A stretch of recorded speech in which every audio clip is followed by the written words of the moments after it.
everybody.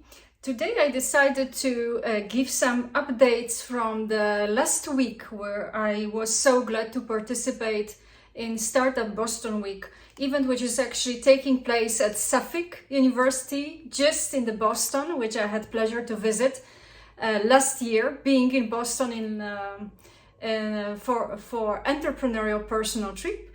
But this time I participated virtually, and I'm still very grateful to all the organizers, including Stephanie Rulik, the founder of it, which beautifully actually crafted program for us entrepreneurs, but what is also important, founders, which want to in a way pursue their dreams, right?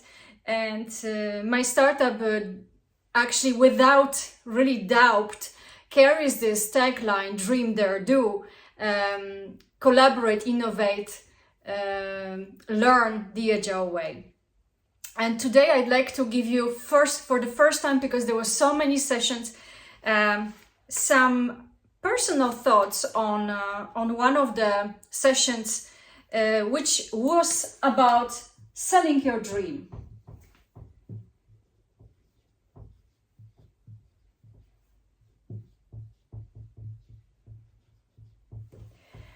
Raising particularly pre-seed capital as a first-time founder. In Europe, I think when we think about first-time founders, this always sounds that we completely actually put ourselves out of the comfort zone and started journey. My journey started more than 7 years ago. I think now it will be coming more than actually almost 9 years. So somebody would say, oh, I'm already grown up kid, 9 years old, because biotech for me, starting your own company, it's different than working for a company or working in academia. So indeed, raising the capital, it's always one of the most important and not definitely fancy things entrepreneurs or we founders do, and CEOs or CFOs. And of course, it's important to keep it simple. First of all, in terms of selling your vision.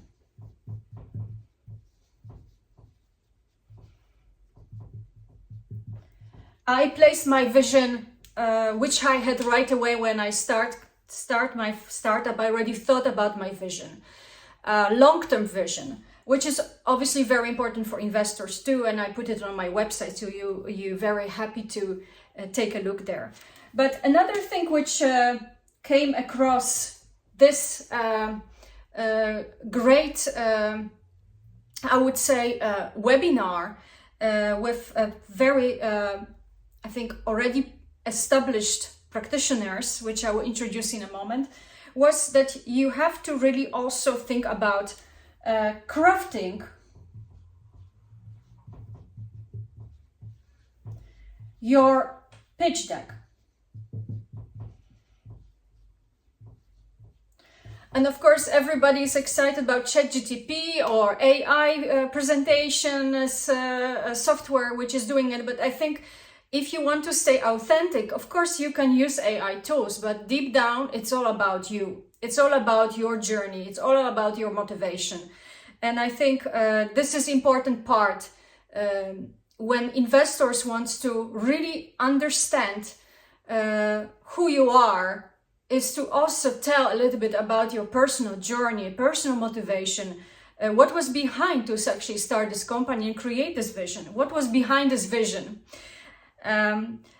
The other thing which I found important, which was discussed by the panelists, was identifying and approaching the right early stage investors in general during research for looking for proper or ideal investors. I wouldn't like to use word ideal, but well aligned.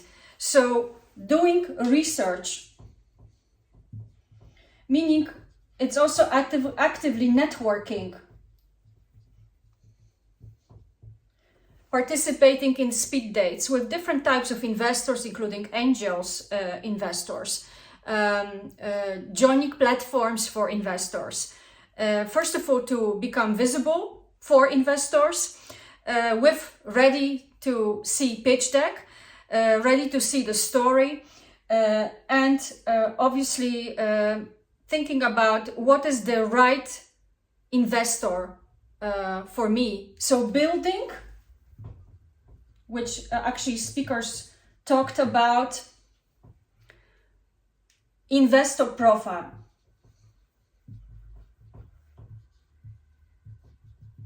And in my case, for the selected projects where I look for private or investor, private sector support, for me, of course, it's important to bring startup story, building this academic industrial consortia, but also presenting this agile projects.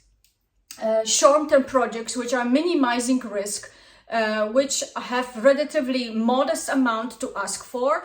So right away investors understand that I'm very honest and transparent fundraiser. I don't ask for too much money than I need, so that it doesn't become a greedy profile in terms of building the company stepwise, because everything in agile way is stepwise process and stepwise growth. So that was quite, I think, important as a summary in terms of investors. But of course, these three speakers, and perhaps now I would like to introduce them. These speakers represent Boston or Massachusetts area, which is quite rich and unique community in terms of investors, investor actually community, I would say, which I had also pleasure to meet last year in workshops at Suffolk University. There were workshops presented by investors, and that gave me really a lot of food for thought that this is really the best environment to accelerate my company, which is specialized in rich medicine and tissue engineering. But first of all, let me introduce finally the speakers,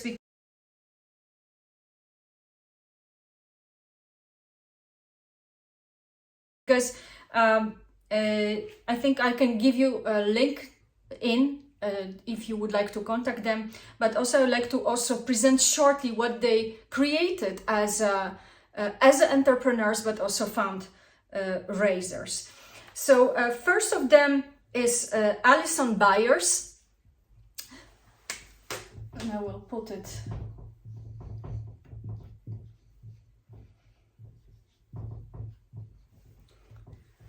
The other one is Jody Collier, and the third one is Paul, so ladies first, Higher, if I pronounce it correctly. So Alison is quite an experienced entrepreneur already, but also fundraiser. She created Scroobius, a platform actually to help first-time founders to raise money, which I think is great. Jody Collier is executive director of Launch VenturePath, composed of 75 individual angel investors into one platform. And Paul has been having, as an entrepreneur, his own business in medical devices, and now he is also became advisor and working in Harvard Engineer School to help this, I would say, deep tech, to help them to become successful entrepreneurs. And what I like about all the speakers, that first of all, they are very experienced entrepreneurs, including fundraising. So that's what you can learn the most. You can accelerate I think, your own growth the most, not just as a first-time founder, but also as a money raiser, or as a capital raiser, when you talk to practitioners. And it's important to talk to all of them, because all of them, actually, when I was listening to their experiences, they have all different experiences. For example, Alison, she's not really a fan of traditional fundraising, so she says no to VCs. And so very not traditional way of thinking when you think about fundraising. And that's why this platform Scroobius, I think it's maybe perhaps something interesting for you guys. Jodie is a person where she really is looking at the platform in terms of pre-seed medical device, also B2B. But if it comes to first-time founders, she finds that it's important also to bring along advisors. If you have this opportunity to bring advisors, they can really help you in fundraising. They can help you to actually accelerate this, I call it connecting dots mechanism, which leads to final check, right? So the investment which is happening. Obviously, a lot of them, Paul had put so much, I think, focus on that fundraising is not just transactional. I think some other speakers too mentioned that, but he was more also telling about indeed building relationships, and with this advisor, with these people around, they're risking, because more advisors you have around you, more actually higher credential you're going to have to close the deal and get funding or raise successfully. So this is something which I think it was really beautiful that the speakers, this panelists are practitioners. I encourage you to listen to this session. I wanted just to give the highlights of it, what was very important, what was the key home message to take. And there will be many more from the sites, because this Startup Boston Week took like a week of many different sessions where there is so much wisdom, there is so much built knowledge in entrepreneurship, especially in life sciences and health.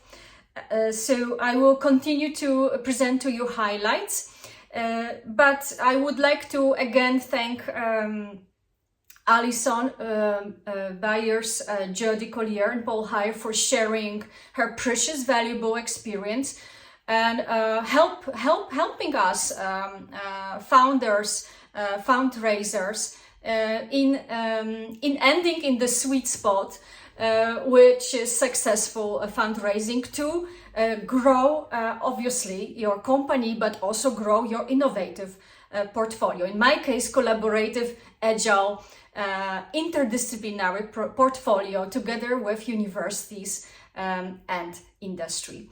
So from this place, and I still have here my coffee, because the sessions were going till on European time till 10-11 o'clock at night, because there's 6 hours difference between Boston and here, Central European time. So it took some time to spend to be there, and also asking questions online was really great experience too. So thanks again. If you have any questions, I am currently also busy in the process of fundraising. It feels scary and exciting, but definitely building the profile and doing your own research. In meantime, you are reaching the next potential investor, obviously building also relationship with these people along the way. Perhaps they don't have a right fit for you, but they know somebody else which may. So that's the way I think it also, which I would add to this presentation, by successfully selling, but also in a way pursuing your dream, your company dream. So that's what I'd like to perhaps that will be my last sharing, my personal sharing. Don't forget to do your homework to build the ideal investor profile, or right fit investor profile, and proceed with pitching. So good luck to you all which are currently fundraising for your projects, for your startups, and see you next time. Bye!